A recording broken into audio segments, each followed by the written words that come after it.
And now, for our feature presentation.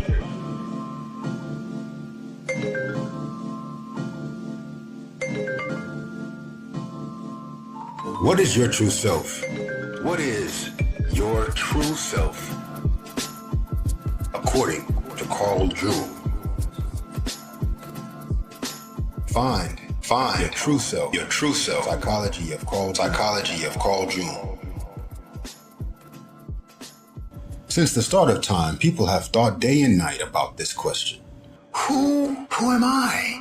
Am I? Who am I?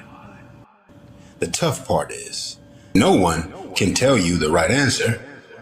What is tougher to accept is the fact that you can live as an individual 30 to 40 years and still contemplate the same question. You are one person today and can be a new person tomorrow. But the real question is, what kind of person are you at your very core? What kind of person are you at your very core? People change their habits frequently. I can like painting one day and stitching the next. But what kind of morals do you carry at your very center? You can feel like you're in the backseat of your own life, like someone else is driving decisions for you. And even though you want to intervene, you don't know how. That is an existing psychological problem to which Carl Jung has a lot to say. The four major Jungian archetypes, the anima or animus, the shadow, the persona, and the self. Carl Jung was a Swiss psychiatrist who is well known for his contributions in the field of understanding personalities, studying the unconscious mind, and looking at psychology from a more analytical point of view. According to him, every person has a unique personality that is shaped by the experience that they have in their life. This personality is also affected by their interactions from the outside world and also their unconscious thoughts. However, Jung also believed that other than a self-personality, there is also a collective unconscious that threads all humans. The key to find one's true self, is to explore both individual and collective unconscious. The key to find one's true self is to explore both individual and collective unconscious. Individuation. Individuation means becoming an individual. And insofar as individuality embraces our innermost, last, and incomparable uniqueness, it also implies becoming one's own self. We could therefore translate individuation as coming to selfhood. Unconscious types. Jung's theory tells you to focus on your unconscious mind because that is where your unfiltered thought collects. Your personal unconscious is a home to repressed memories, your experiences that you've had in your life, and your interactions with the world. On the other hand, your collective unconscious is a deeper psyche shared by other humans. To simplify, it is the unconscious that is passed down from ancestors. An explanation to how generational traumas happen in family. Who not related though, man? Individuation. But wait though, and the self. Who not related though? Individuation and the self. And individuation, the self. Individuation and the self. In Jung's words, the self embraces ego consciousness, shadow, anima, and collective unconscious in indeterminable extension. As a totality, the self is a coincidentia oppositorum, a coincidentia oppositorium. As a totality, the self is a coincidentia oppositorium. It is therefore bright and dark, and yet neither. Alternatively, he stated that the self is the total, timeless man. Historically, the self, according to Carl Jung, signifies the unification of consciousness and unconsciousness in a person, the self, and representing the psyche as a whole, According to Carl Jung, it realizes as the product of individuation, the self. It is realized as the product of individuation, which in his view is the process of integrating various aspects of one's personality.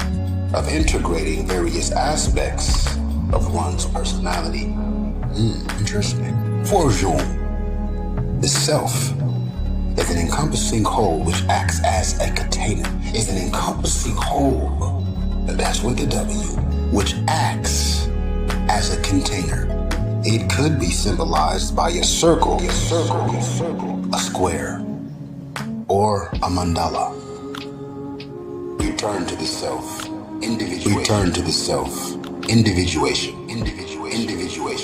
Once ego differentiation had been more or less successfully achieved and the individual is somewhat anchored in the external world, Jung considered that a new task then arose for the second half of life, a return to and conscious rediscovery of the self. Individuation. Mary Louise von Franz states that the actual processes of individuation, the conscious coming to terms with one's own inner center, psychic nucleus, or self, generally begins with a wounding of the personality. The ego reaches an impasse of one sort or another. Something you can't pass under a blockage, a fork in the road, you could say. An impasse is an obstacle of sorts, and has to turn for help to what she termed a sort of hidden regulating or directing tendency and organizing center in the personality. Jung called this center the self,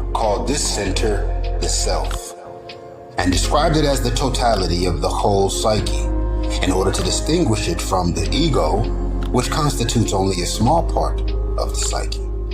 Under the self's guidance, a succession of archetypal images emerges.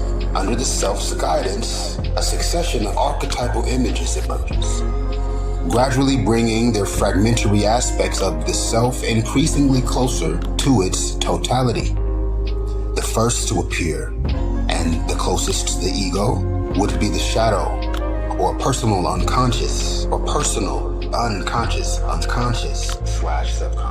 The shadow, personal unconscious. Something which is, at the same time, the first representation of the total personality, and which may indeed be at times conflated with the self. Next to appear would be the anima and animus, the soul image, which may be taken as symbolizing the whole self. Ideally, however, the animus and anima comes into play in a mediating role between the ego and the self. The third main archetype to emerge is the mana figure of the wise old man/woman. Person.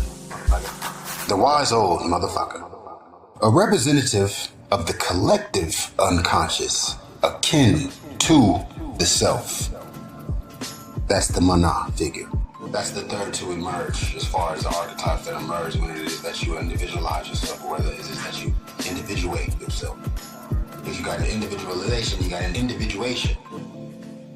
You got an individualization, and you got individuation, you know what I'm talking about. Okay?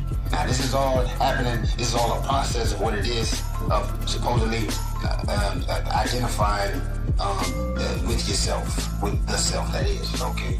Which is said to be understood and appreciated as well as accepted as a product of individuation, and defined as an encompassing whole that acts as a container for, of course, the different prominent aspects of your personality, or sides of your face, basically. You know what I'm saying? A representative of the collective unconscious, akin to the self, mono figure. Thereafter comes the archetype of the self itself. Thereafter comes the archetype of the self itself, the last point on the route to self-realization and individuation. In Jung's words, the self emerges, or rather, the self embraces ego consciousness. Ego consciousness, in Jung's words, the self embraces ego consciousness, shadow, anima, and collective unconscious in indeterminable extension. As a totality, the self is a coincidentia oppositorium, oppositorium. It is therefore bright and dark, and yet neither.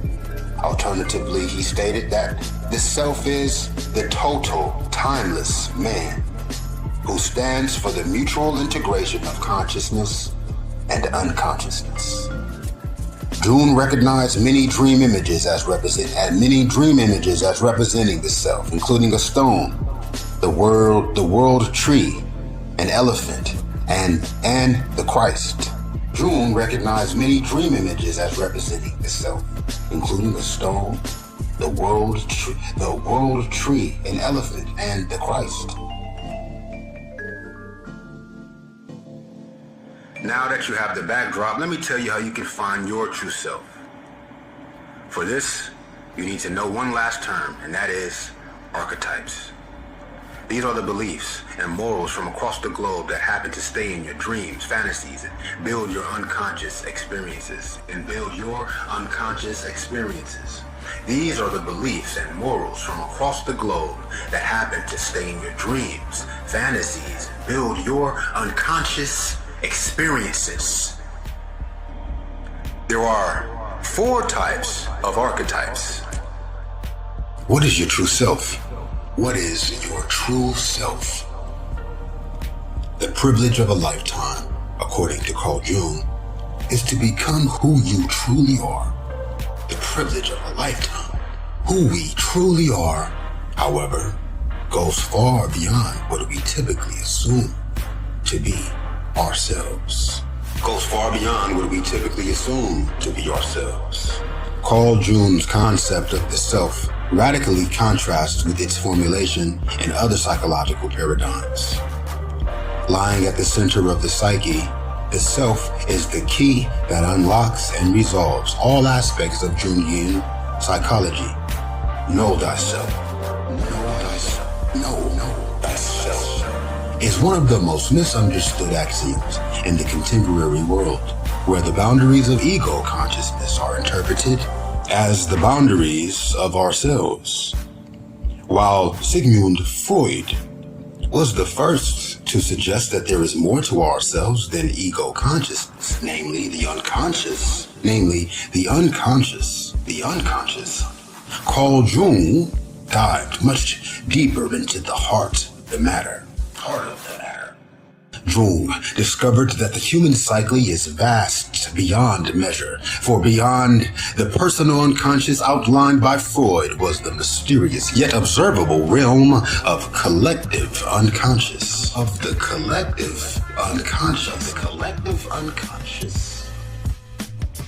Jung discovered that the human psyche is vast beyond measure, for beyond the personal unconscious outlined by Freud was the mysterious yet observable realm of collective unconscious. I said, collective unconscious. The conscious and the unconscious, and the unconscious, the unconscious, and the conscious. The conscious, whose center of awareness is the ego, together with the unconscious in its personal and impersonal aspects, constitute the self. The conscious, not the conscience, but the conscious. The conscious, whose center of awareness is the ego, together with the unconscious in its personal and impersonal aspects, constitute the self. The self is both the essence and the totality of the psyche, the unknowable and infinite whole that situates and unifies all of its opposing elements. The unknowable and infinite whole that situates and unifies all of its opposing elements. The self is not only the regulating center of the psyche, but also the whole circumference which embraces both conscious and unconscious. The self is not only the regulating center of the psyche, but also the whole circumference which embraces both conscious and unconscious. The scope of the self transcends the borders of the individual ego, meaning that it includes the person and an indefinite amount of other people. Oh, damn, that sounds kind of kinky, like, ooh, indefinite amount of other people. I don't know, man, I might have to stretch first. The scope of the self transcends the borders of the individual ego, meaning that it includes the person and an indefinite amount of other people. Because the collective unconscious is identical with all individuals. That is, because the collective unconscious is identical in all individuals. And out of this universal one, there is produced individual a subjective consciousness, i.e. the ego. Carl Jung, 1951. The self is thus impersonal. The self is thus impersonal, yet embraces the personal ego. The ego is to the self as a part is to the whole, rendering the latter as the superordinate prefiguration of the former. It is an archetype that invariably expresses a situation within which the ego is contained, and so it cannot be localized in an individual ego consciousness, but acts like a circumambient atmosphere to which no definite limits can be set. Carl Jung, 1951. True self-knowledge is thus knowledge of the totality, albeit often conflated with knowledge of the individual ego. It is an archetype that invariably expresses a situation within which the ego is contained, and so it cannot be localized in an individual ego consciousness, but acts like a circumambient atmosphere to which no definite limits can be set. True self-knowledge is thus knowledge of the totality, albeit conflated with the knowledge of the individual ego. The unity of opposites.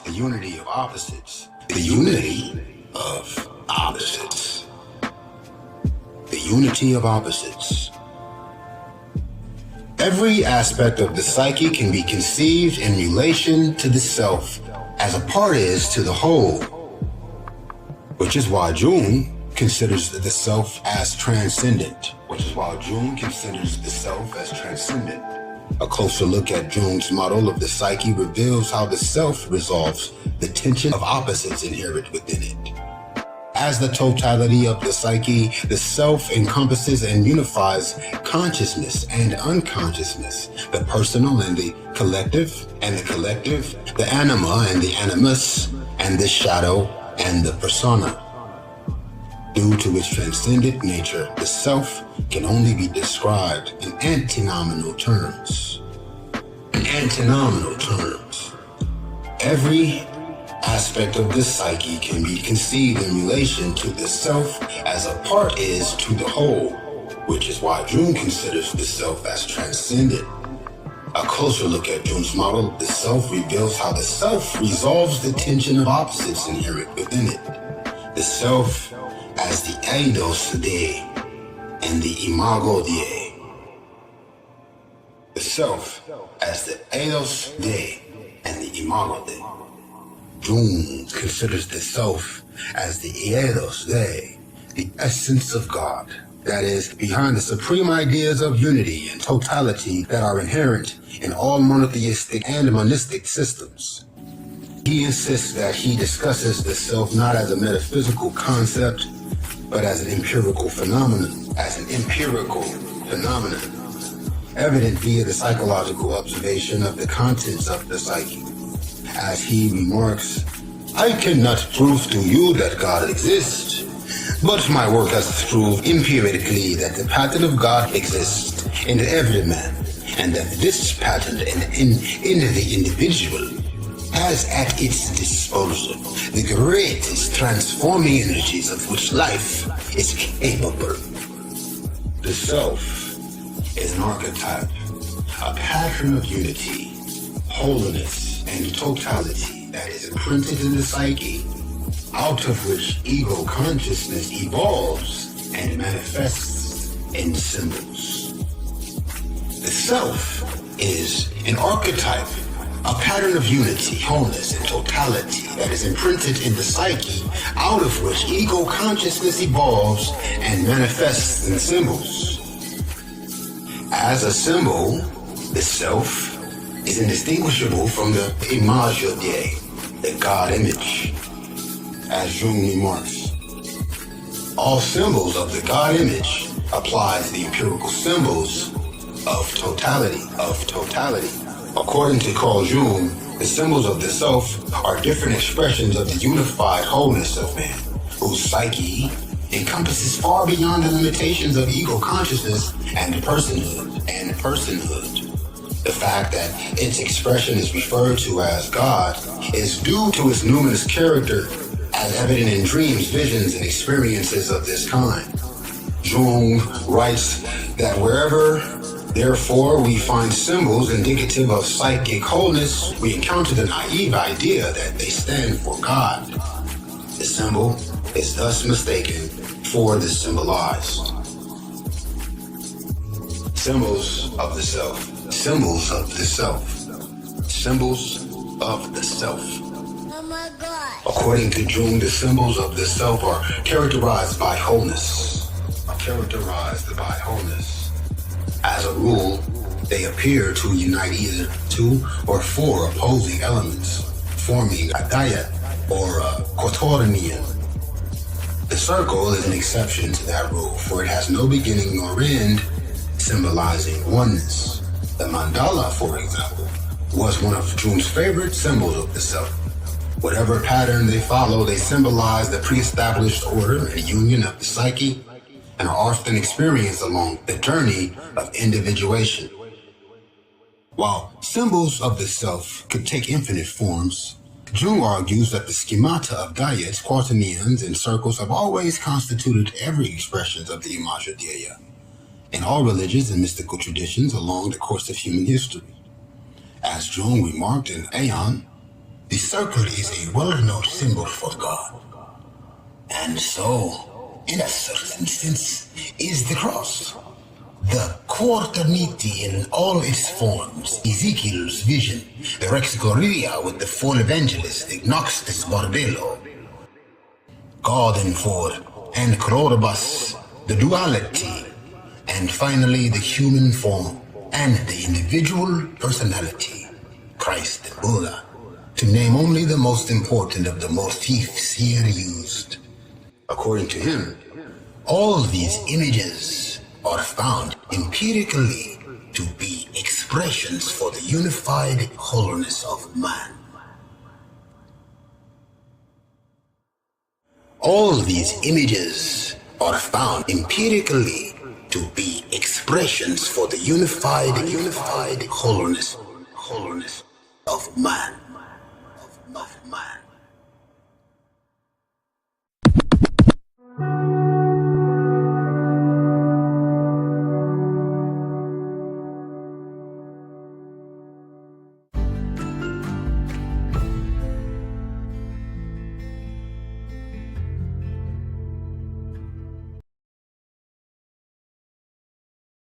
I do hope so, man. We want to get a list together, you know what I mean? What you want to do is you want to compile yourself a list of all the different herbs, as well as minerals, you know, in chemical extractions. Because, you know, they be taking some pharmaceutical chemicals from animals, you understand?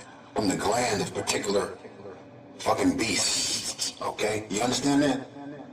These are the ingredients of some pharmaceutical medicines. Come from the bodies of animals.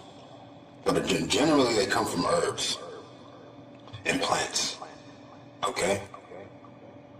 But the strongest they haven't even introduced, right? Like, you know what I'm saying? At the next levels, like they got levels upon levels, yo. But it would be wise to compile a list of the different main type of sort of prominent ones, so that we can have an alternative. You know what I'm saying?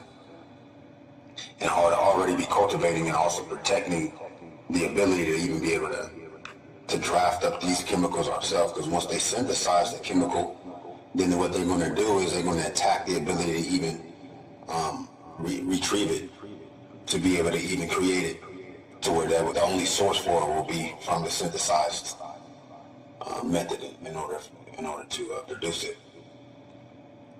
Is one thing, and which may be why the sunflowers are turned away from the sun as we speak today all around the world. And that ain't stopped all of life like that. What the fuck? Like, why are you going to work tomorrow? You realize the sunflowers and turned away from the sun. They still turned away from the sun today. It's been some months now the sunflowers ain't facing the sun, my nigga. This ain't never happened in the history of time, cuz. That's what sunflowers do. The sun come up directly behind them. By the time the sun is setting, they're still facing where the sun is. But as soon as the sun is not there, these flowers, which don't have a brain, turn all the way around just to anticipate where the sun will be directly behind them, and wait all night, just in case they forget in the morning. But as of recently, they're not really fucking with the sun like that. They didn't have a misunderstanding, a disagreement, a lover's quarrel with the sunflowers and the sun. And, you know, they're not on speaking terms right now. They're not trying to be around. They're not even trying to associate. They don't want to be seen in public together. None of that. They got beef, man. It's some beef between the sunflower and the sun. I don't understand what happened. Who hurt who feelings first? I don't understand. I just find that kind of interesting because at the same time, it's like, what's the explanation like? They could be having to do something with this synthesized medicinal chemicals, right? That you could take in the pill, but you can always take in a plant herbal form also. So, you know, you gotta be real careful.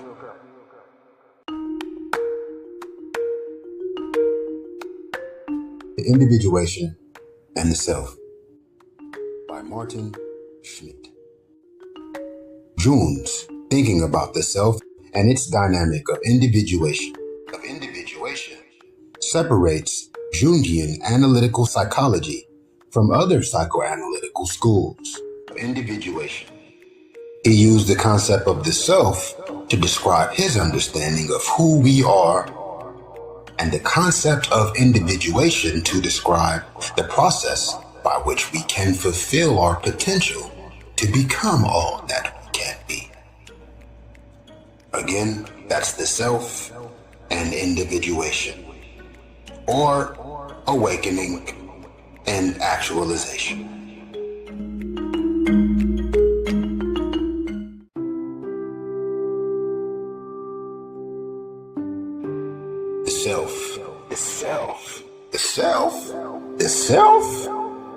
The self.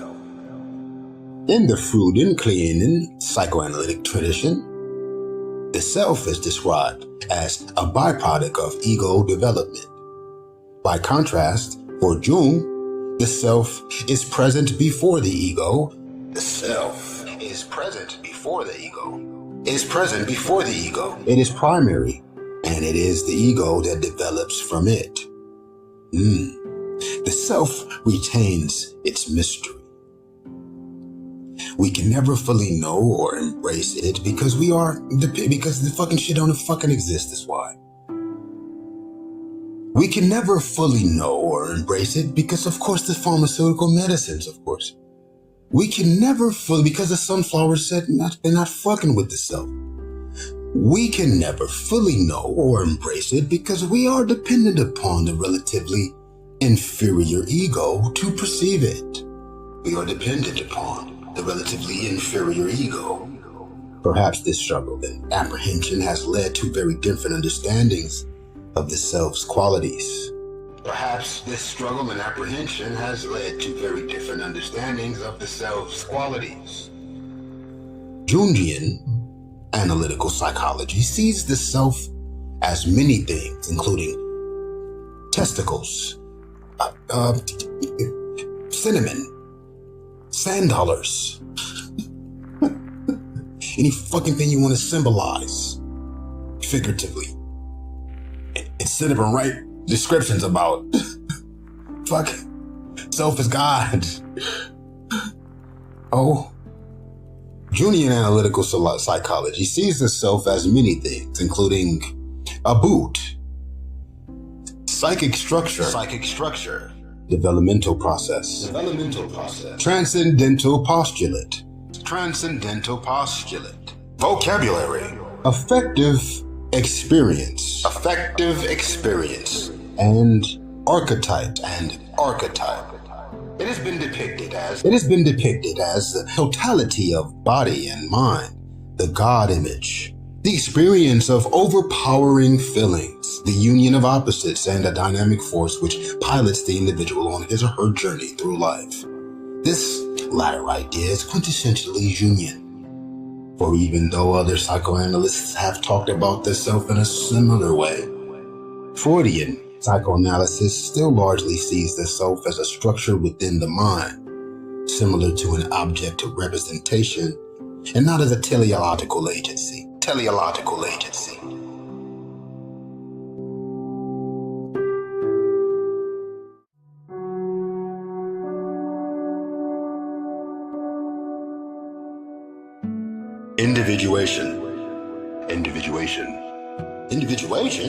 Individuation describes how this teleological agency works.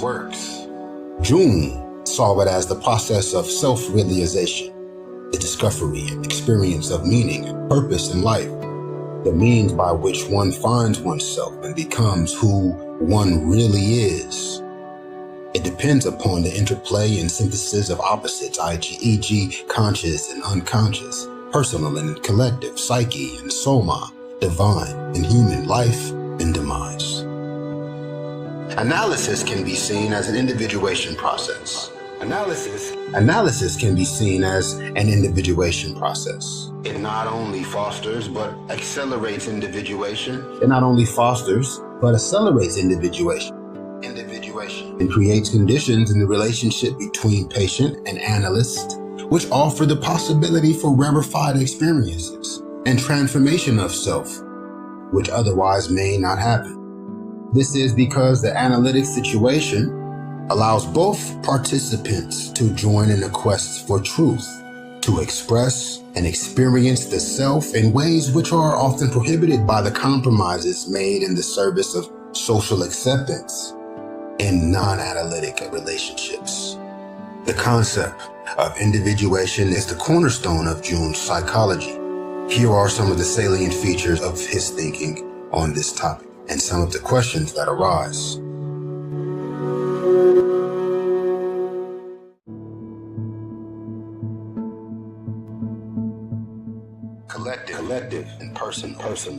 Collective and personal.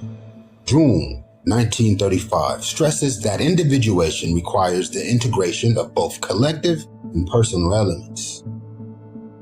The neurotic condition is one where the collective is denied.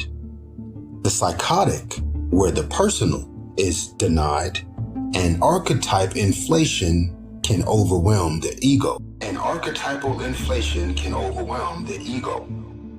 If someone is overly concerned with his own personal affairs and status, he is in danger of becoming too identified with his persona, e.g. the school teacher who is didactic at home, or the analyst who never stops analyzing.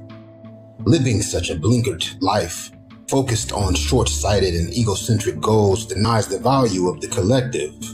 This can lead to a neurotic, narcissistic alienation from a deeper sense of oneself and one's place in society. In psychosis, there is an absorption by the collective, where the fascination with the internal world and its processes can lead to a loss of interest in the external, personal world of relationships and work. The aim of individuation is nothing less than to divest the self of the false wrappings of the persona on one hand, and the suggestive power of primordial images on the other. June 1935.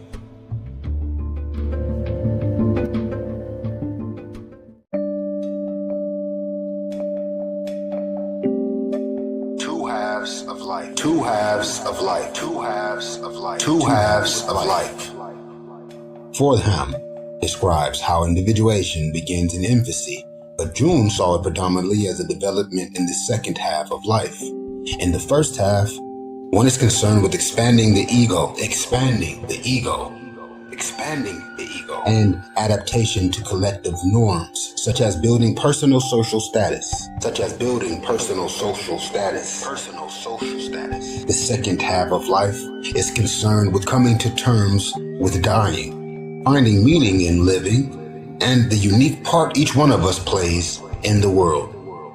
It is in the vicissitudes of negotiating the individuation process that Jung saw the major cause of neurosis. In the young, neurosis comes from a fear of engaging with life. In the old, it comes from clinging to an outdated youthful attitude and shrinking back from death.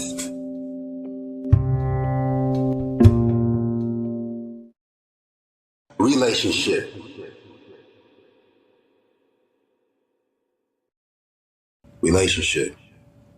The self is relational. The self is relational.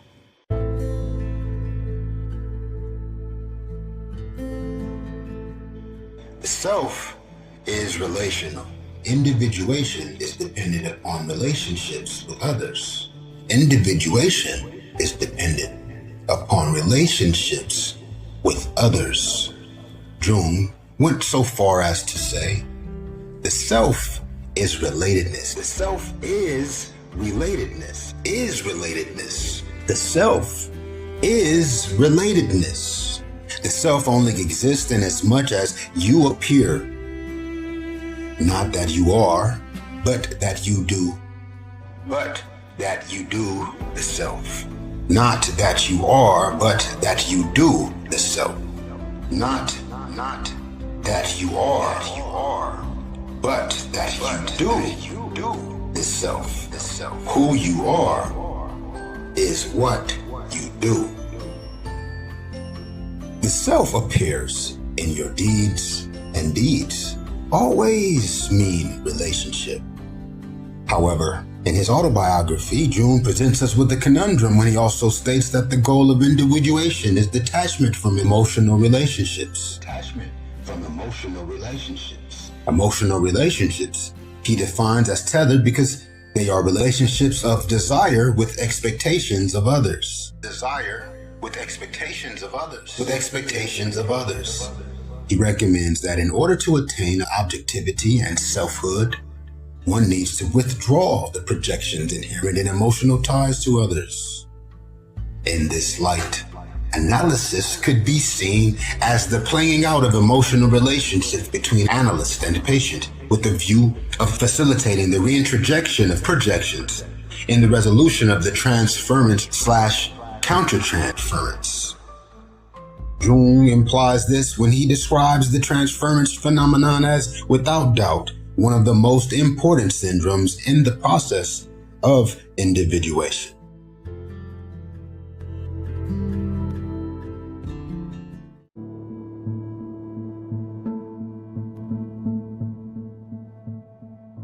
State or process?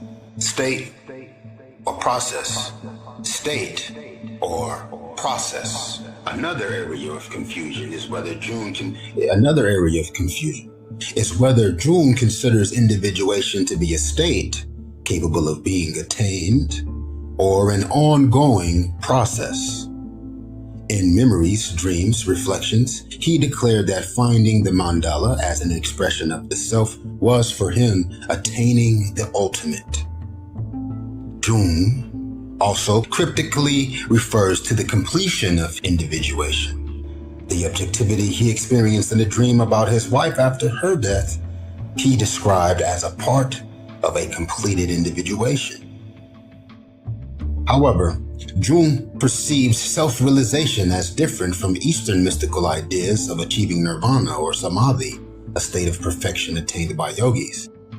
The universal consciousness, such mystics describe, he understood as equivalent to unconsciousness or subconsciousness,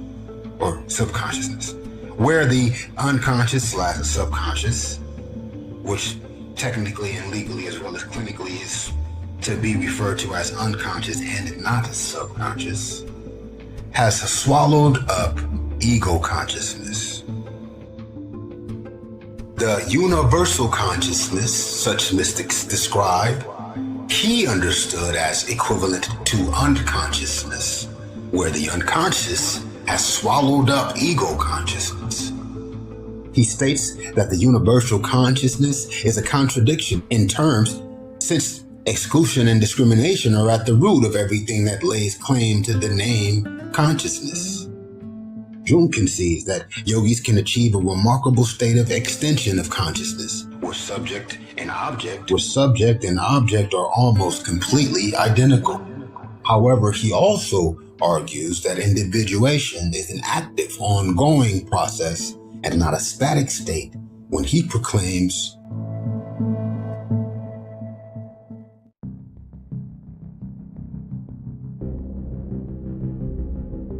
consciousness should defend its region and protect itself, and the chaotic life of the unconscious should be given a chance of having its way too, as much of it as we can stand. This means open conflict and open collaboration at once.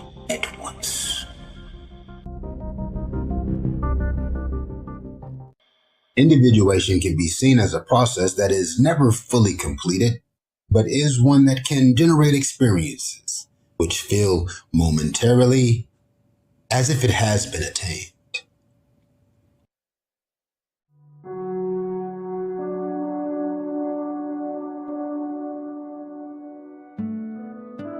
The prevalence of individuation.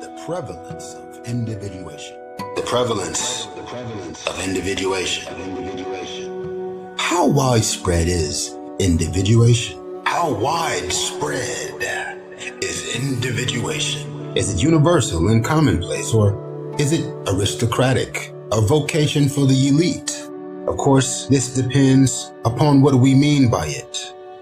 Jung calls individuation an unconscious, natural, spontaneous process, but also a relatively rare one, something only experienced by those who have gone through the wearisome but indispensable business of coming to terms with the unconscious components of the personality.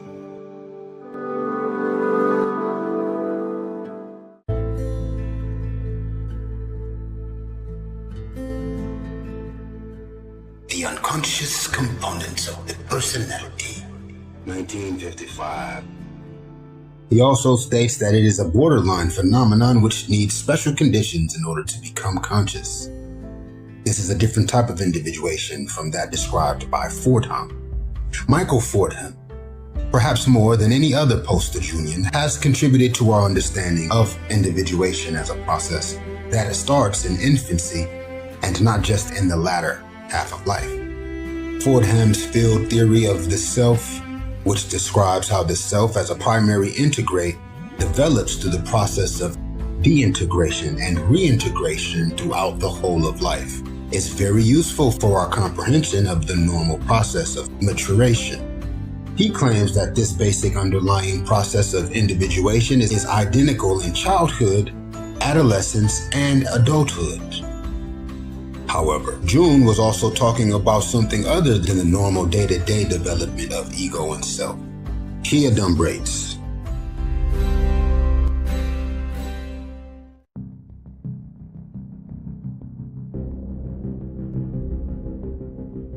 There is no linear evolution. There is only circumambulation of the self. Uniform development exists at most only at the beginning. Later, everything points towards the center. Points towards the center.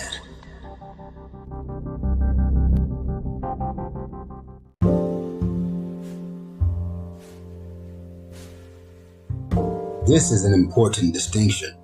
Individuation requires the development of ego, but it is not synonymous with it. Individuation requires the development of ego. Although the process of deintegration and reintegration occurs throughout life, Jung argues that there is a functional difference in the underlying process of individuation in later life as opposed to childhood.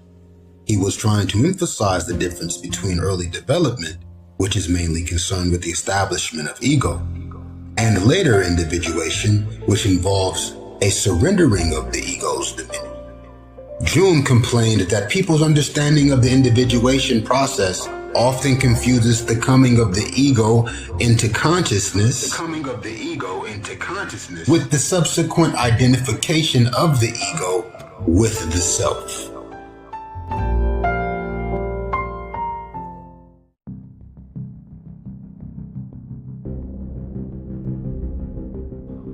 Individuation is then nothing but ego-centeredness and autoeroticism.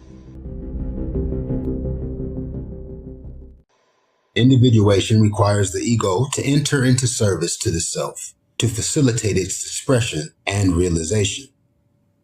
Jung has been criticized for an over-optimistic view of the self and of individuation. Some have protested that Jung's view is too wholesome and positive, not recognizing the self's failings. Anti-individuation.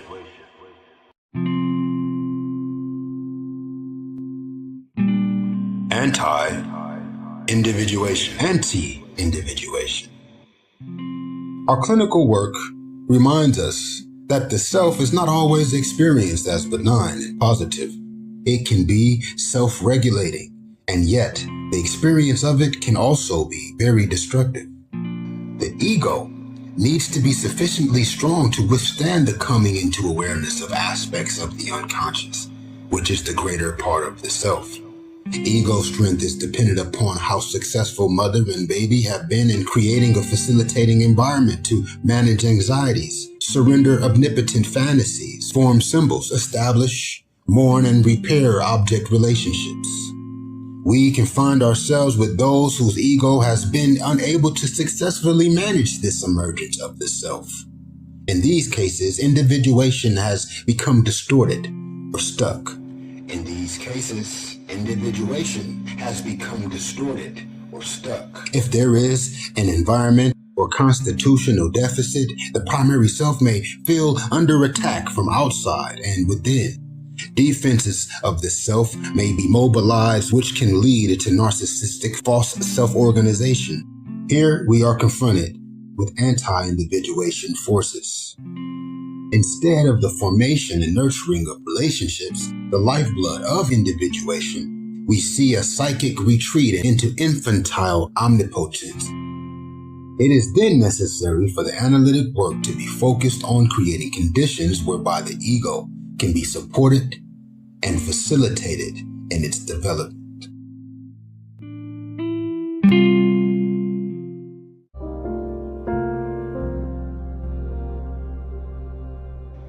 Self and ego. Self and ego. Self and ego. self and ego.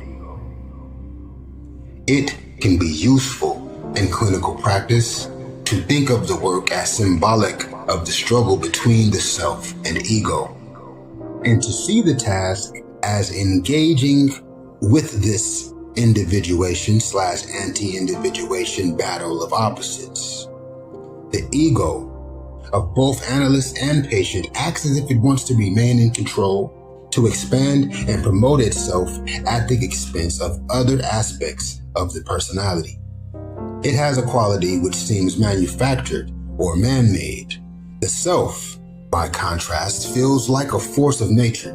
It seems to have a wider view, a perspective that the ego can't understand, and is in the service of a greater truth. The self, in its quest for consciousness, individuation, requires the surrendering of ego inflation, the narcissistic delusion that the ego is the self.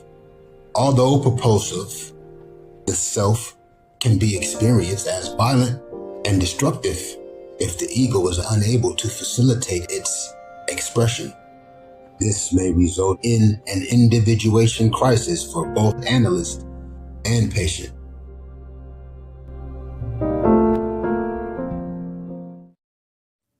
Self and God. Self and God.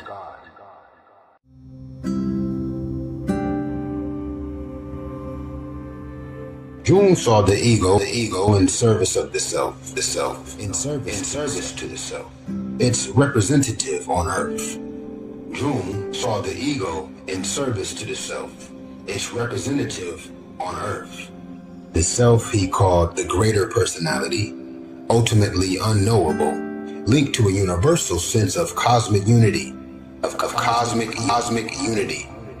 Not surprisingly, he related to it as the image of God within us. He went further and described self-realization, as seen in religious or metaphysical terms, as amounting to God's incarnation, Jung saw God, in psychological terms, as an archetype, in that there has to be something in the psyche which resonates with the manifold images of God. However, he qualifies himself by saying,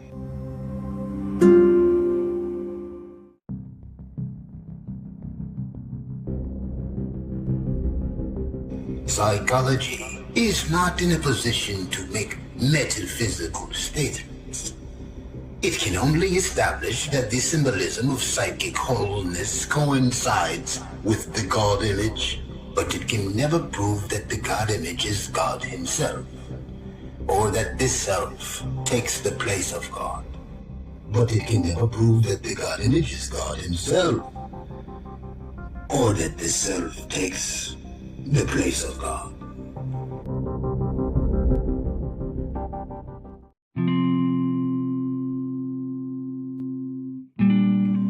Jung contends that we often mistake the ego for the self because of that bias which makes us all live from the ego. A bias which comes from the overvaluation of the conscious mind. The ego has to suffer to allow the self to express itself. Jung sees the hero myth at work in nearly all individuation processes. He admits that individuation is an heroic and often tragic task. The most difficult of all, it involves suffering. A passionate ego, the ordinary, empirical man we once were, is burdened with the fate of losing himself in a greater dimension and being robbed of his fancied freedom of will. He suffers, so to speak, from the violence done to him by the self. He adds,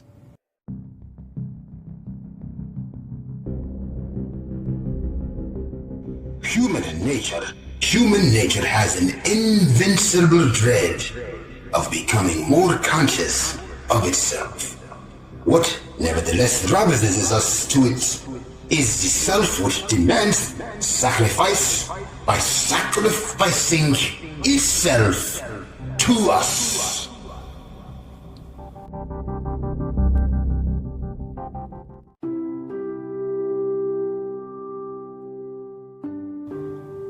Individuation could therefore be understood as the drive of the self to consciousness. Individuation could therefore be understood as the drive of the self to consciousness. The Society of Analytical Psychology.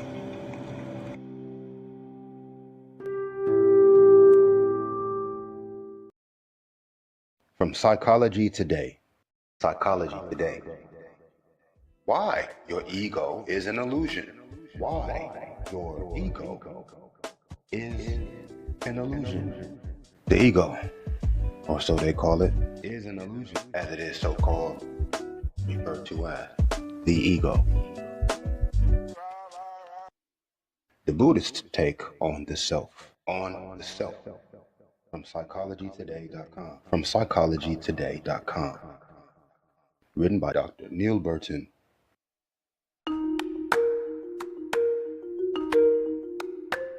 Key points. In Buddhist thought, the self is said both to exist and not to exist. In Buddhist thought, the self is said both to exist and not to exist. This not self is composed of five elements, or skandhas, that are in constant state of flux.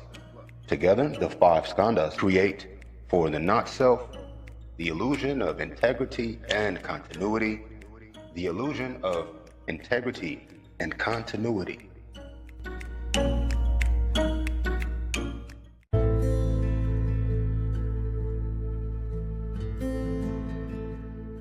In his previous post, he discussed the Buddha's solution to suffering. The middle way, four noble truths, and the eightfold path.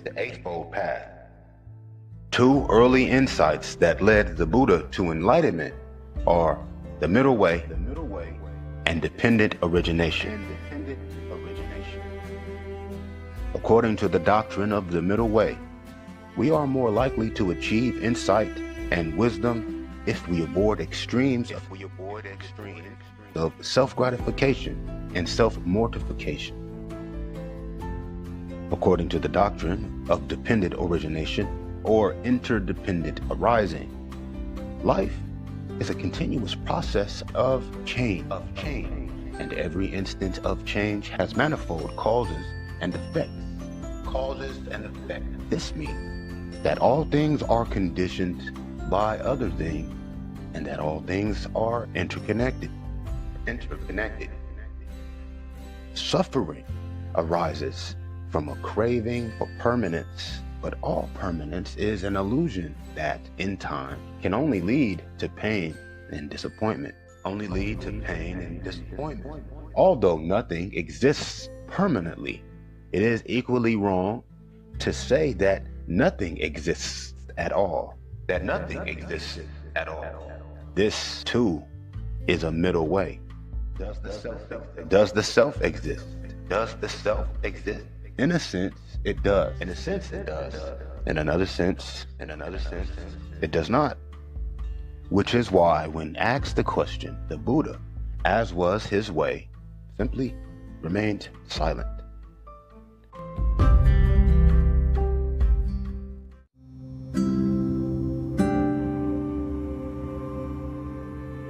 Nagarjuna on emptiness. The middle way and dependent origination pervade all aspects of Buddhist thought. After the Buddha, the most noted Buddhist philosopher was Nagarjuna, 250 CE, who founded or refounded the Madhyamaka, middle way, school an important strand of Mahayana great vehicle Buddhism. In the root verses on the middle way, Nagarjuna argues that between the extremes of permanence and nothingness lies emptiness or shunyata. Although they exist, all phenomena are empty insofar as they lack permanence and autonomous existence. Although this sounds pessimistic, and Nagarjuna has been accused of being a nihilist, it is precisely this emptiness and fluidity that underlies the possibility of change, and creation. In Zen Buddhism, a more dynamic alternative to the koan or riddle is for the master to suddenly slap his student to shake him out of who he thinks he is or what he thinks he's doing. This, however, would not be legal today.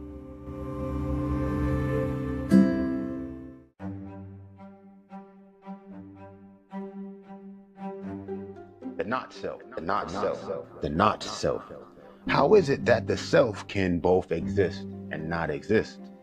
The self, or not self, anatta, is composed of 5 elements, skandhas, namely body, sensation, perception, will, and consciousness. Body, sensation, perception, will, and consciousness. The 5 skandhas are in a constant state of flux, but together create, for the not self, the illusion of integrity and continuity, that is, the illusion of this self.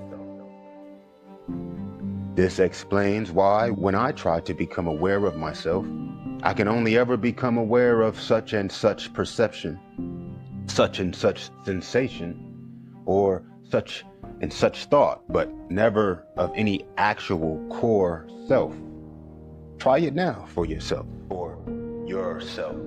Rebirth and release.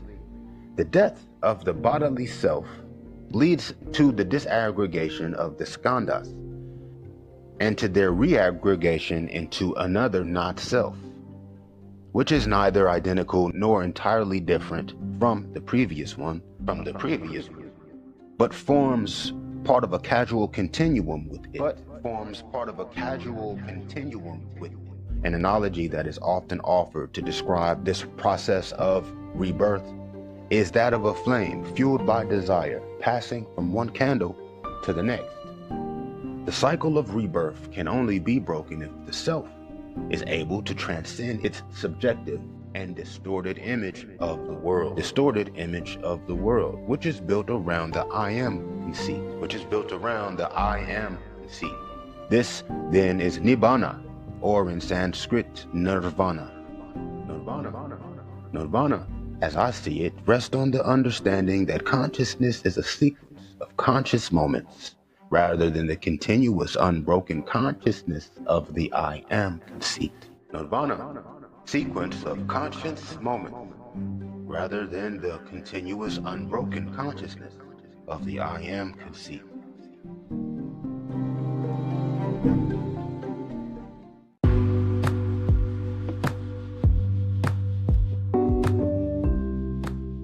Western parallels. If this all sounds rather mystical, consider that the empiricist philosopher David Hume, 1776, independently arrived at a similar view. When I enter most intimately into what I call myself, I always stumble on some particular perception or other of heat or cold, light or shade, love or hatred, pain or pleasure. I can never catch myself at any time without a perception, and never can observe anything but the perception. When my perceptions are removed for a time, as by sound sleep, so long am I insensible to myself, and may truly be said not to exist. This is taken from Hume's Treatise of Human Nature. Implications. Our ego defenses, as broadly conceived, that is, not only our ego defenses proper, but also our habits, customs, culture, and other ties, may provide us with an illusion of self, but they also define us as such and such, and in so doing, constrain our range of thought, feeling, and action. Our ego defenses may provide us with an illusion of self, but they also define us as such and such, and in so doing, constrain our range of thought, feeling, and action. Our range of thought, feeling, and action. Paradoxically, the very elements that furnish us with our sense of self are also those that prevent us from fulfilling our true promise and potential as human beings. Our true promise and potential as human beings.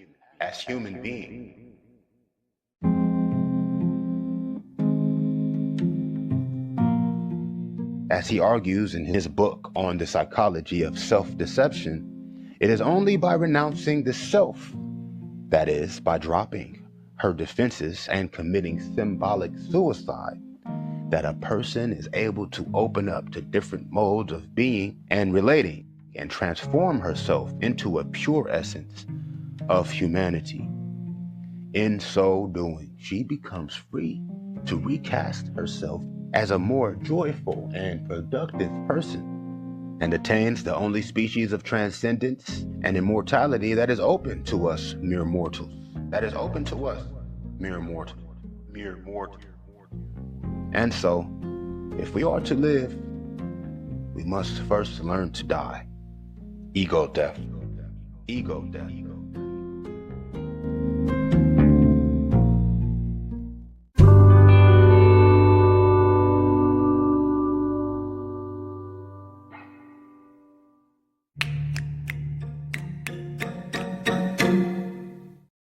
All right, let's go.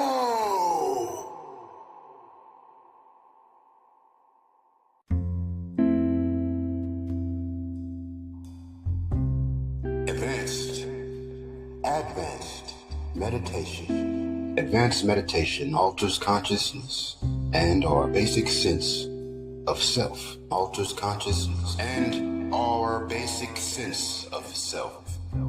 An emergent science of advanced meditation could transform mental health and our understanding of consciousness.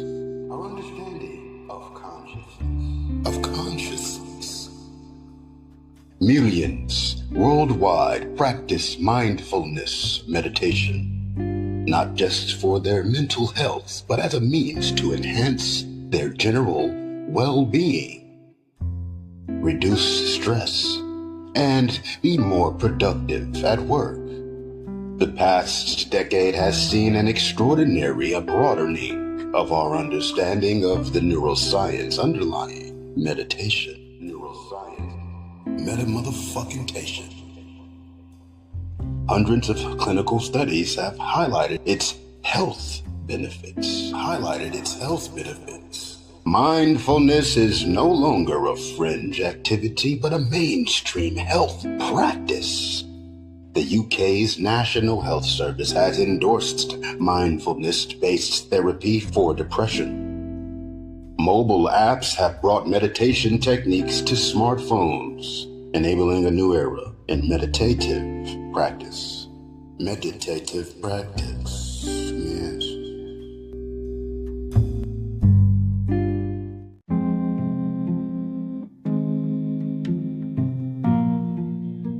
The approach to research on meditation has been evolving in equal measure.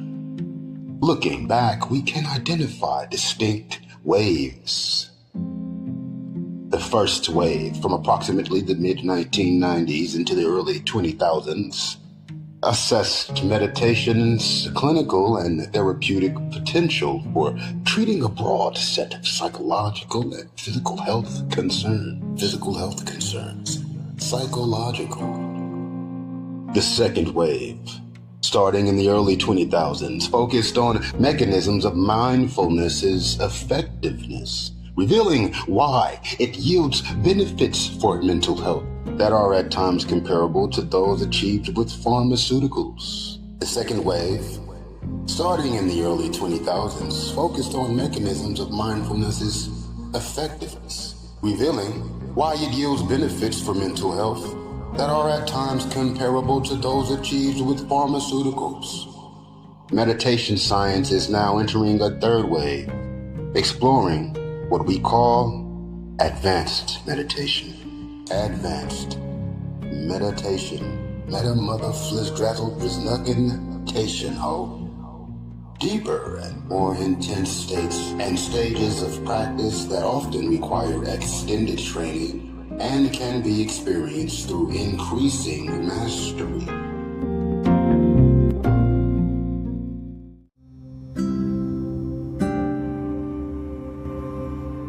Deeper and more intense states and stages of practice that often require extended training and can be experienced through increasing mastery.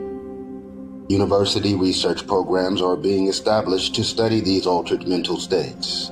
University research programs are being established to study these altered mental states.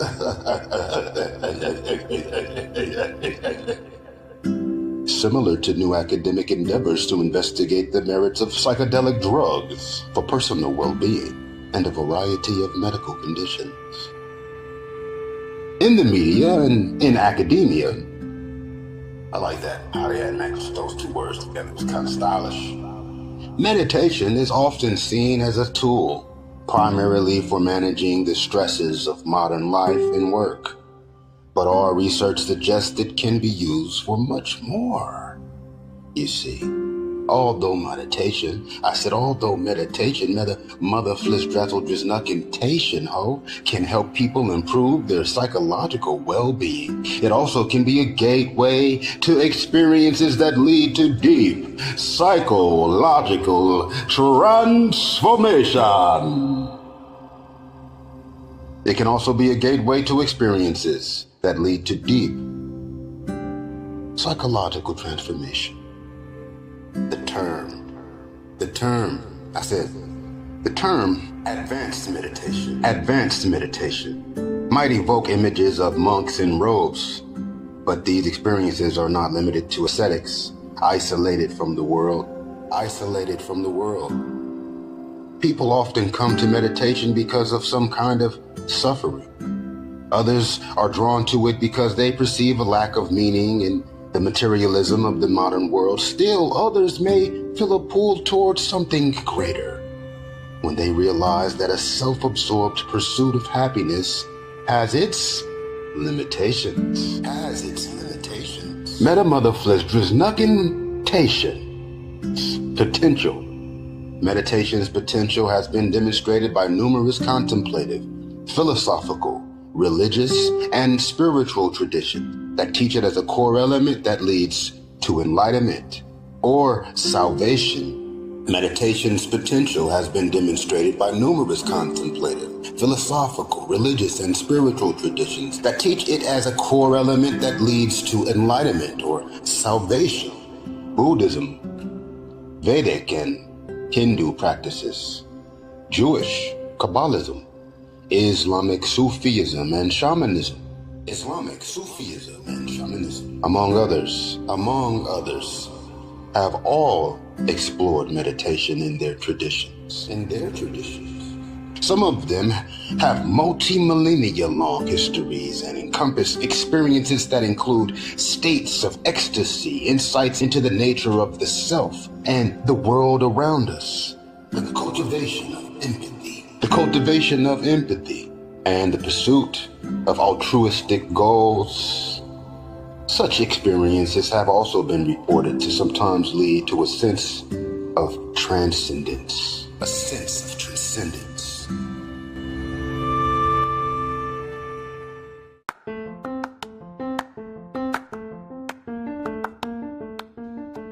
The experiences and personal transformations that practitioners describe are thought to undergird entirely new psychological perspectives and ways of existing in the world. Advanced meditation may help inspire people and provide deep insight and clarity about how to achieve meaning in life. It is not uncommon. In fact, It is not uncommon, in fact, for individuals to reassess their careers or life goals after a meditation retreat and go on to pursue a path that is more fulfilling, and that is more aligned with their deeper values and perspectives. Lay people who lead secular lives can become practitioners of advanced meditation and achieve a sense of profound well-being. In the new emerging science of this third wave, advanced meditation includes deeper states and stages of meditation that a person may progress through with increasing mastery over time.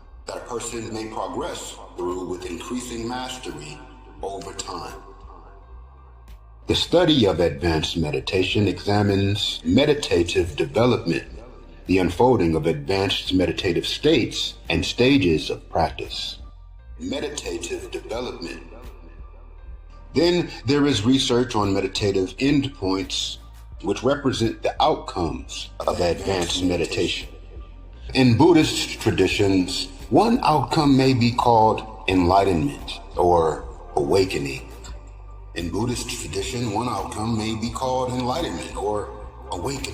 We believe that advanced meditation has potentially broad implications for people's understanding of what it means to be human, and for interventions for mental health and well-being deserves the attention of the scientific community.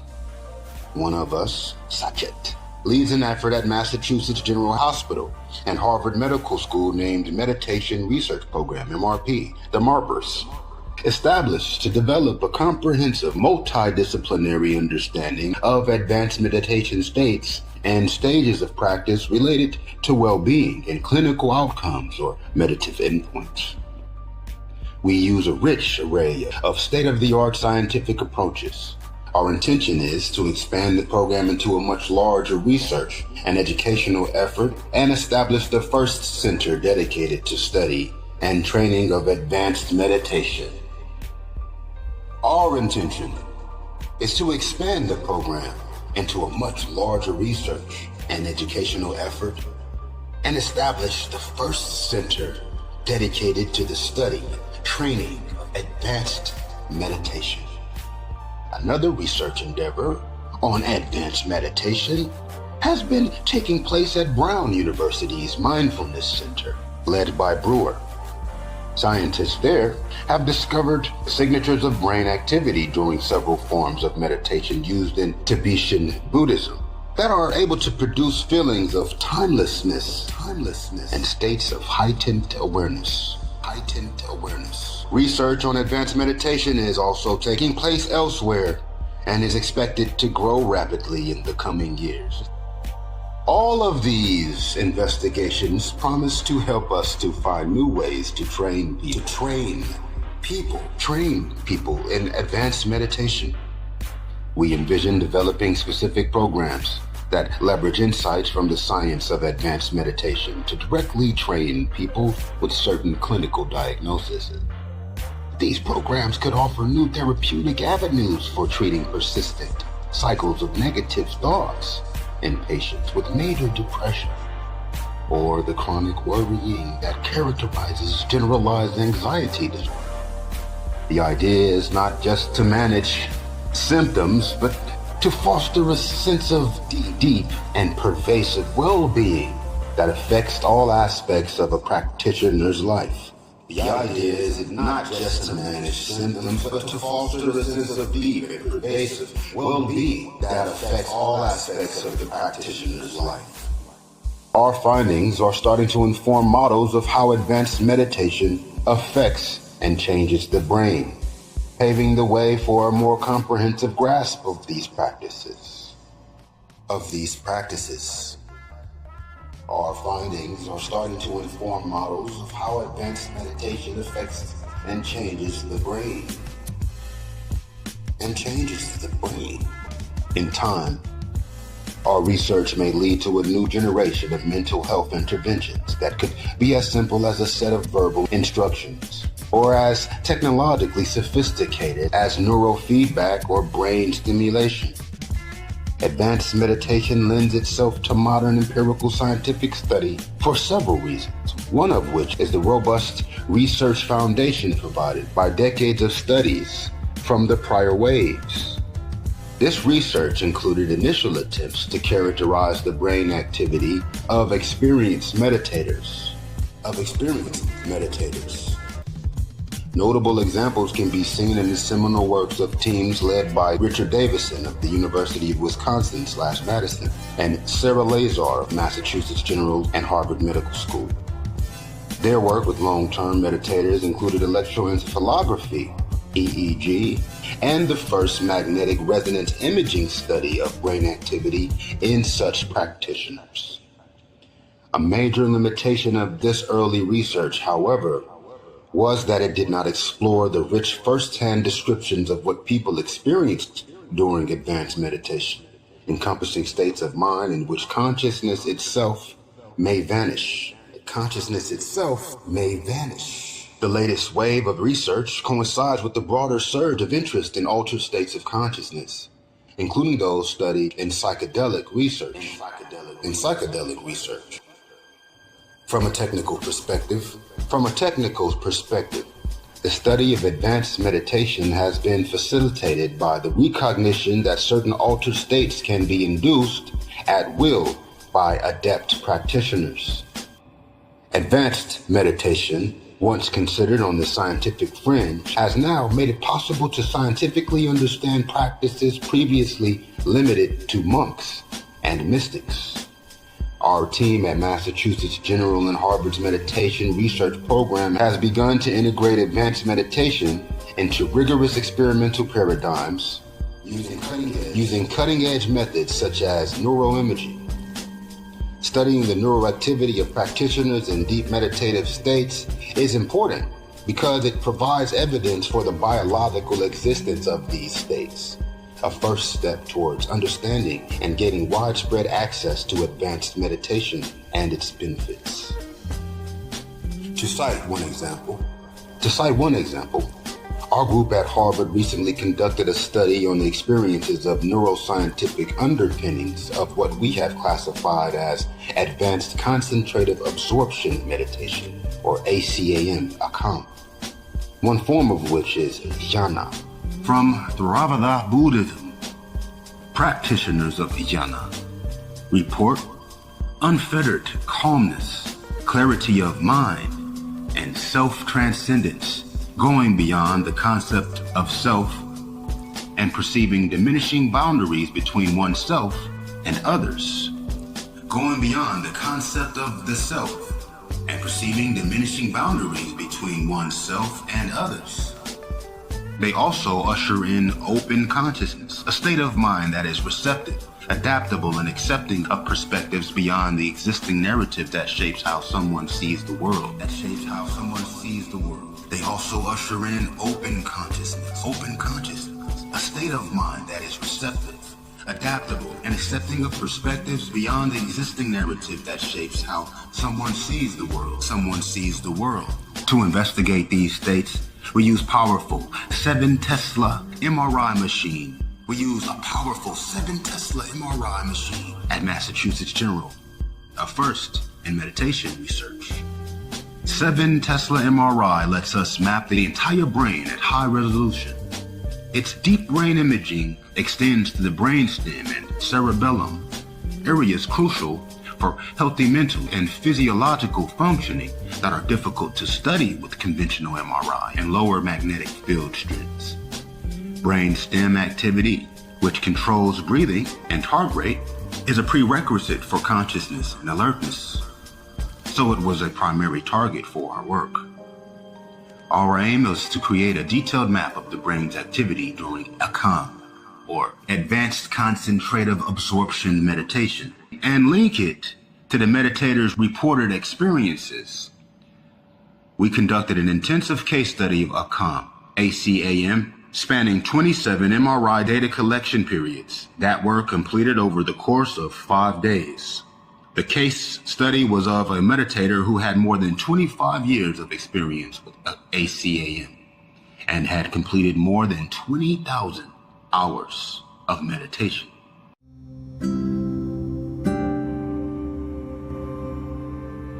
We identified distinct patterns of brain activity in the cortex, subcortex, brain stem, and cerebellum regions that were active during ACAM. Furthermore, we observed correlations between brain activity and certain qualities of ACAM related to attention, joy, mental ease, equanimity, narrative processing, the organization of information into a structured story, and formlessness, in which the sensation of inhabiting the body completely falls away.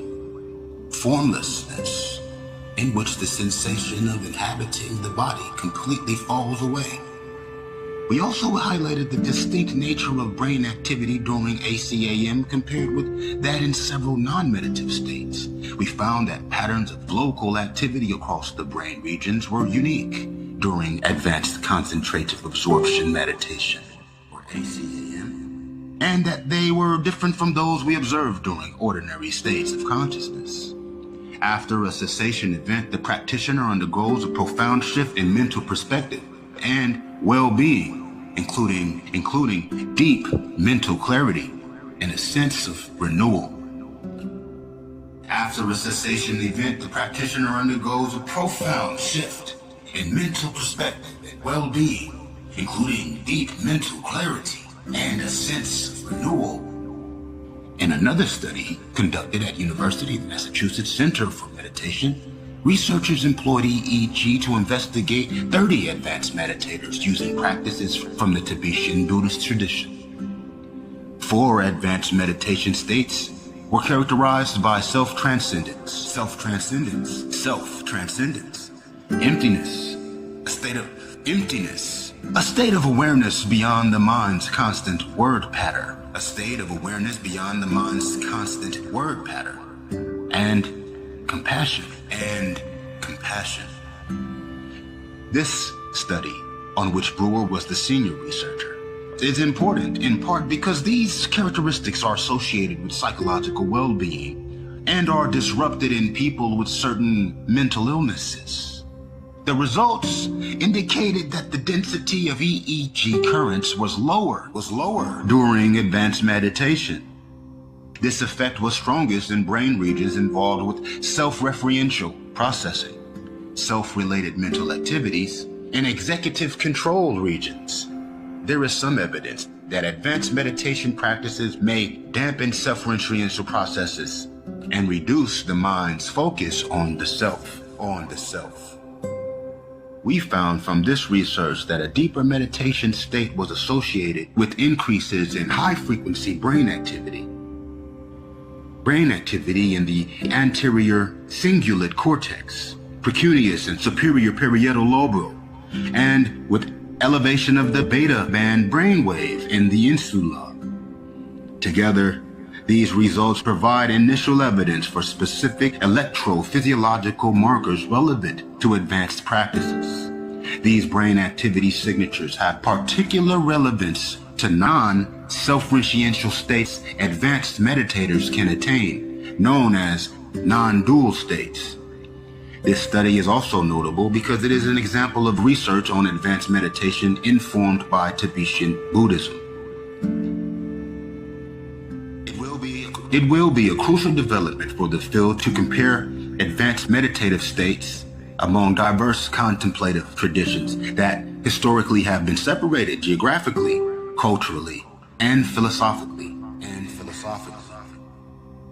In a third study, our Harvard, Massachusetts general team investigated for the first time what are called cessation events. We used EEG combined with a novel investigative approach that involves the meditator's description of their own experiences with the goal of finding a neural signature of these advanced meditation experiences. Cessations are radically altered states characterized by a full loss of consciousness. They are thought to result from deep mastery of a mindfulness-based meditation that is part of the Vipassana tradition in the Theravada Buddhism. When we discuss the loss of consciousness during advanced meditation cessation events, it is crucial to differentiate it from unconsciousness that is caused by anesthesia, coma, including medically induced coma, physical trauma such as head injuries, and naturally occurring events such as sleep. Unlike these states, cessation events in advanced meditation represent a peak in meditative experience in which ordinary self-awareness and sensory processing are temporarily suspended. In Theravada Buddhism, these events are known as nirodha, and represent an important meditative endpoint.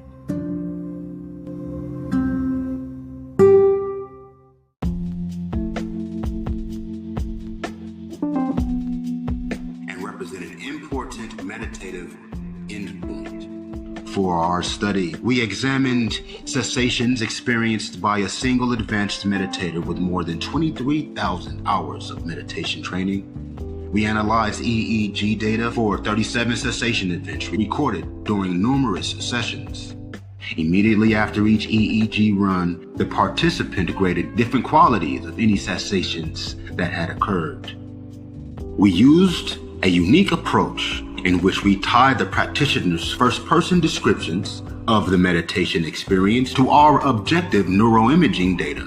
We found that specific EEG signatures, notably one called alpha spectral power and another called alpha functioning connectivity, started to decrease approximately 40 seconds before a cessation and returned to normal about 40 seconds after it ended. The lowest level of alpha power and connectivity occurred immediately before and after cessation. The results of this study are consistent with the suggestion that this type of meditation diminishes hierarchical predictive processing, that is, the mind's tendency to predict and rank self-related narratives and beliefs. The results of this study are consistent with the suggestion that this type of meditation diminishes the mind's tendency to predict and rank self-related narratives and beliefs. The cessation process can ultimately result in the absence of consciousness and the emergence of a deeply present form of awareness and thought that accepts whatever arises, whether positive or negative, whether positive or negative. The cessation process can ultimately result in the absence of consciousness and the emergence of a deeply present form of awareness and thought, that accepts whatever arises, whether positive or negative. Our findings provide preliminary insight into the mechanisms underlying the highly unusual capacity to induce a momentary lapse of consciousness during cessations, suggesting it involves measurable changes in brain activity,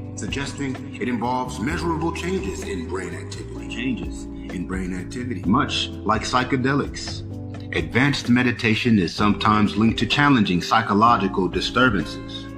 So it needs to be practiced, along with the guidance of properly skilled practitioners. Initial forays into the science of advanced meditation we've described here lay the groundwork for further investigation.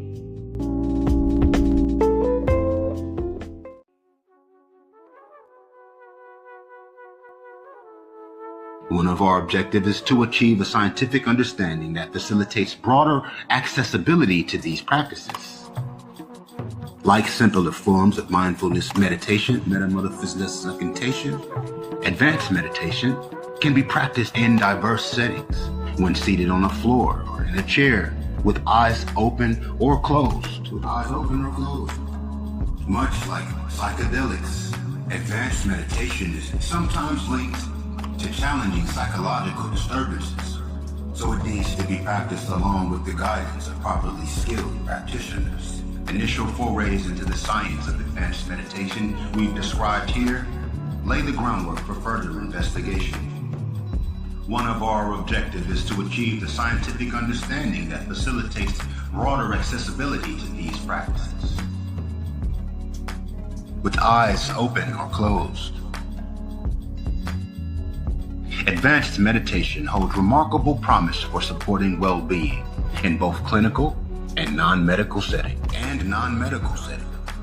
This domain of meditation has the potential to massively reduce or otherwise alter narrative and self-referential thinking.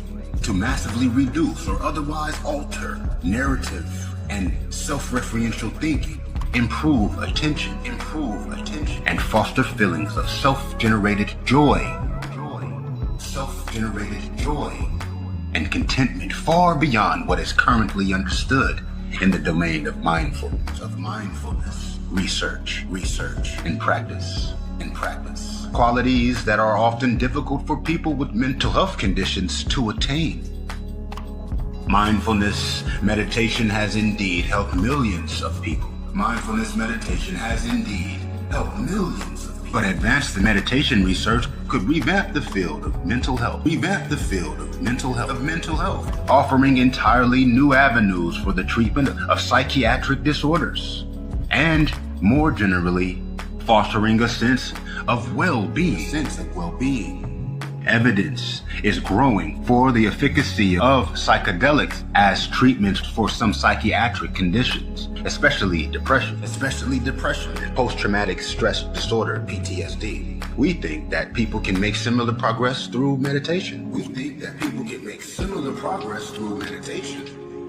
Future research may benefit from examining how ACAM and other forms of advanced meditative states relate to psychedelic experiences, and how they may similarly help to alleviate symptoms of psychopathology.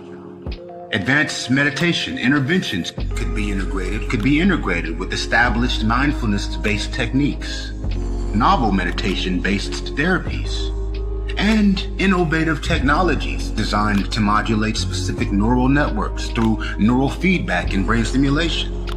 These methods may make it possible for people to have the experience of advanced meditative states without undergoing extensive training.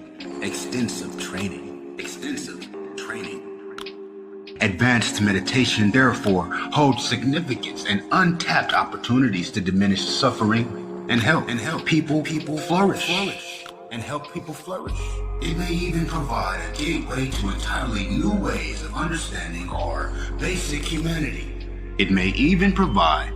a gateway to entirely new ways of understanding our basic humanity. As interest in meditation continues to grow, so does the potential for to explore its full spectrum of possibilities for bettering the mental and physical health of individuals and society. As interest in meditation continues to grow, so does the potential to explore its full spectrum of possibilities for bettering the mental and physical health of individuals and society. Our work in the new wave of advanced meditation research is not just about coping with the stress of modern living. It could improve our understanding of and approach to the mind, mental health and well-being, allowing each of us to lead a more fulfilled, compassionate, and enlightened life.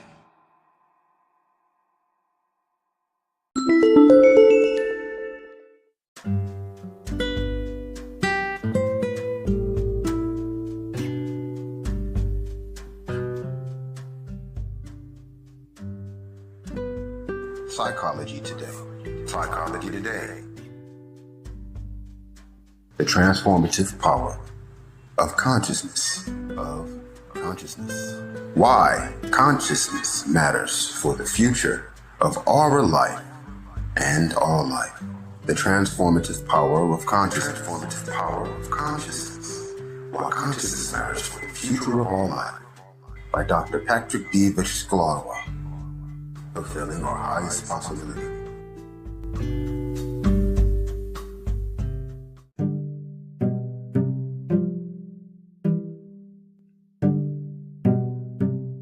Key points. Disembodied machines increasingly seem to know us better than we know ourselves. We have forgotten the old call for self-reflection and introspection. Self-reflection, introspection. We can learn to see how our habits of categorization colonize our lives. I have said that. We can learn to discover the transformative value of awareness beyond those habits. We are undoubtedly witnessing the dawn of increasingly intelligent machines.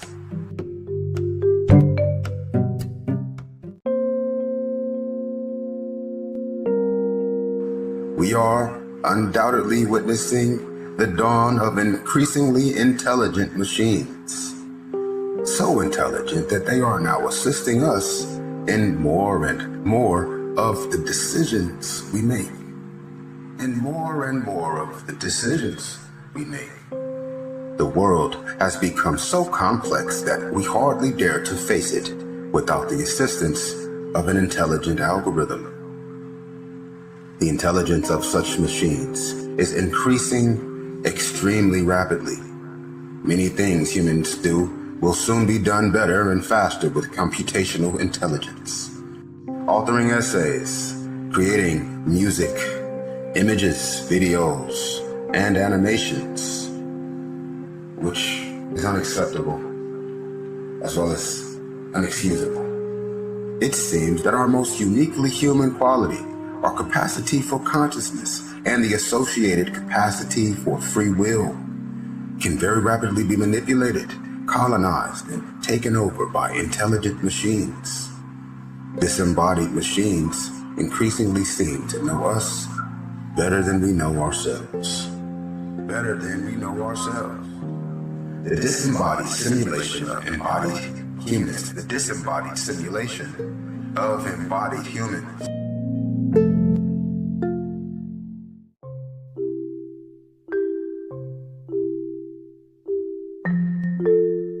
Disembodied simulation of embodied humans.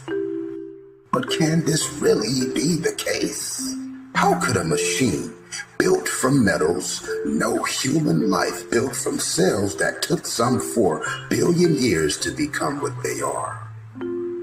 What could a machine really feel beyond what the engineers programmed into it? Can a device ever feel the birth of a child and feel the pain and love for it? If feeling the care for a living human being is feeling the care for a living human being programmable? Or is it only palpable from the embodied subjectivity of a real mother?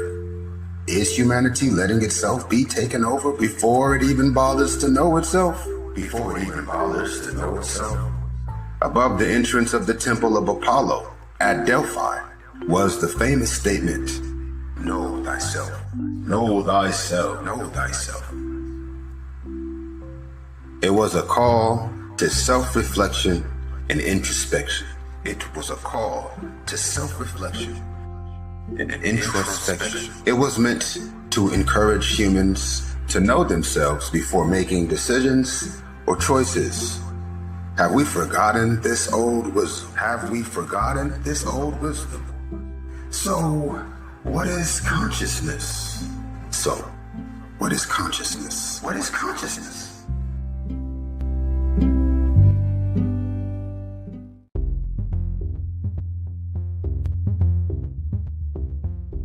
We are already handing over all decisions to artificial intelligence before we know the value of our own living intelligence, to artificial intelligences designed by digital architects who are not at all disinterested and free from the pursuit of power and money. Or were their designs created out of love for humanity? A complex discussion is hanging over our heads.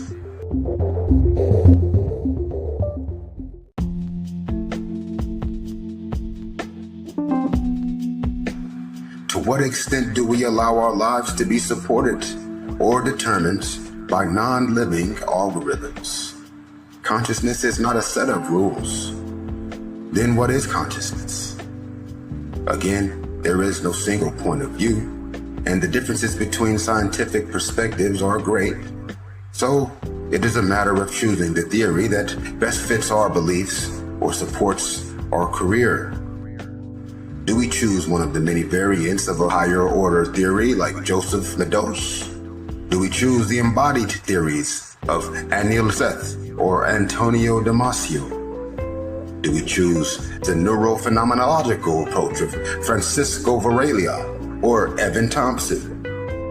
The casual power of the integrated information theory of Giulio Tononi and Christoph Koch, or the many other schools of research?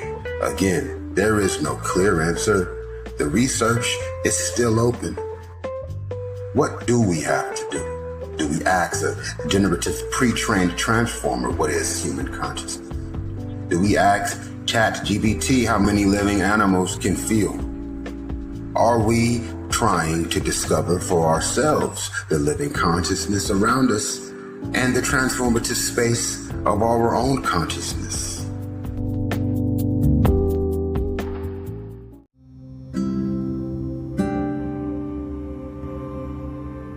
The direct experience of our own space of consciousness. The direct experience of our own space of consciousness. Right now, the James Webb Telescope is circling deeper and deeper into space, showing us incredibly beautiful images of our distant origins. Likewise, faster and faster particle accelerators are plunging deep into the nature of the energetic world in search of the constructive forces within ourselves. Consciousness itself, the source of all these possibilities, is only in the early stages of discovery by our psychological culture. We have a unique opportunity. We all have our own variation on the theme of consciousness. And one of the variations of the more than 8 billion expressions of human consciousness that currently exist, we can learn to explore directly.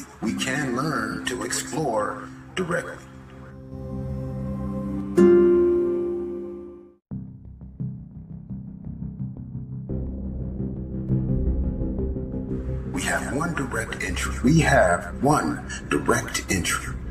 We can learn to discover the cognitive habits that exist within us. We can learn to see how our habits of categorization colonize our lives. And we can learn to discover the transformative space of awareness when we go beyond those habits. And then, knowing ourselves a little better, we can choose to what extent we allow our lives to be guided by disembodied but very intelligent designs of very smart living people guided by the business models of multinationals, controlled by their investors, lobby groups, and shareholders. How can they help us build a life and a civilization that is worth living? Understanding our ingrained habits as cognitive schemas, mental models, and categories that shape our perceptions could help us at this time. We could see the vast swamps of cognitive and emotional polarizations that cause us much unnecessary suffering in our world and absorb all of our resources for meaningful work. Protecting life instead of destroying it in the name of old dogmas and ideologies that only benefit small groups of powerful people. Discovering the transformative power of our consciousness could usher in a revolutionary paradigm shift, discovering what living intelligence we humans really have before we give the key to a form of non-living intelligence.